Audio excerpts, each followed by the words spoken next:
क्या आपने कभी सोचा है कि अगर किसी लाइव स्टेज शो में बैठा एक इंसान अचानक ऐसी बातें बोलने लगे जो उसने कभी किसी को नहीं बताई और फिर उसी रात उसकी जिंदगी हमेशा के लिए बदल जाए, तो क्या वह सिर्फ एक एक्ट होगा या किसी ऐसी ताकत की शुरुआत जो इंसानों के खेल को अपना खेल बना लेती है।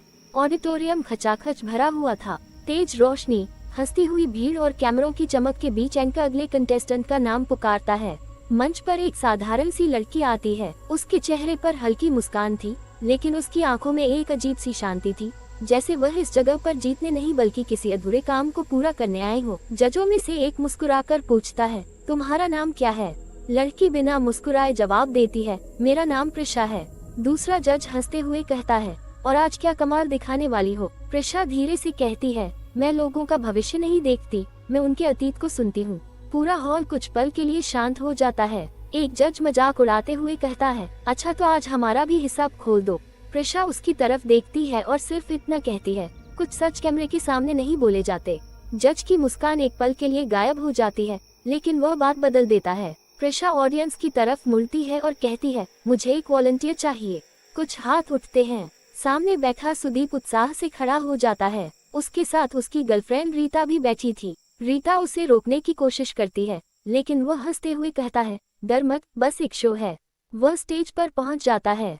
प्रिशा उससे कहती है कि कुर्सी पर बैठ जाओ और अपनी आंखें बंद कर लो। सुदीप आंखें बंद कर लेता है। पूरे हॉल में सन्नाटा फैल जाता है। प्रिशा धीरे से उसके सिर के पास हाथ ले जाती है और धीमी आवाज में बोलती है, अगर कोई तुम्हारे साथ है तो सामने आ जाओ। कुछ सेकंड तक कुछ नहीं होता। तभी सुदीप की उंगलियां कांपने लगती हैं। उसकी सांसें तेज हो जाती हैं। उसका चेहरा अचानक बदलने लगता है। वह आंखें बंद किए हुए ही भारी आवाज में बोलता है, बहुत देर कर दी तुमने। हॉल में बैठे लोग एक दूसरे का चेहरा देखने लगते हैं। रीता की मुस्कान गायब हो चुकी थी।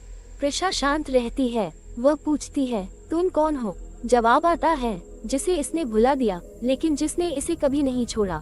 सुदीप का शरीर कुर्सी से बंधा होने के बावजूद जोर जोर से हिलने लगता है। गार्ड आगे बढ़ते हैं, लेकिन प्रिशा उन्हें रोक देती है। वह कहती है, अभी कोई बीच में नहीं आएगा। तभी स्टेज की सारी लाइटें एक साथ टिमटिमाने लगती हैं। कैमरे अपने आप बंद होने लगते हैं। कंट्रोल रूम में बैठे लोग घबरा जाते हैं। एक एक करके सभी मॉनिटर ब्लैक हो जाते हैं। सिर्फ स्टेज के बीच लगी एक सफेद रोशनी जल रही थी। उसी रोशनी में सुदीप अचानक आंखें खोल देता है। उसकी आंखों की पुतलियां पूरी तरह सफेद दिखाई देती हैं। वह सीधे ऑडियंस की तरफ देखकर मुस्कुराता है। उसकी मुस्कान इंसानों जैसी नहीं लग रही थी। फिर वह धीमी आवाज में कहता है, यहाँ सिर्फ मैं नहीं आया हूँ, मेरे साथ और भी हैं। इतना सुनते ही हॉल के पिछले दरवाजे अपने आप जोर से बंद हो जाते हैं। बाहर निकलने की कोशिश करने वाले लोग दरवाजा धक्का देते रह जाते हैं। किसी को समझ नहीं आता कि आखिर यह शो है या सचमुच कुछ ऐसा शुरू हो चुका है जिसका अंत किसी के हाथ में नहीं।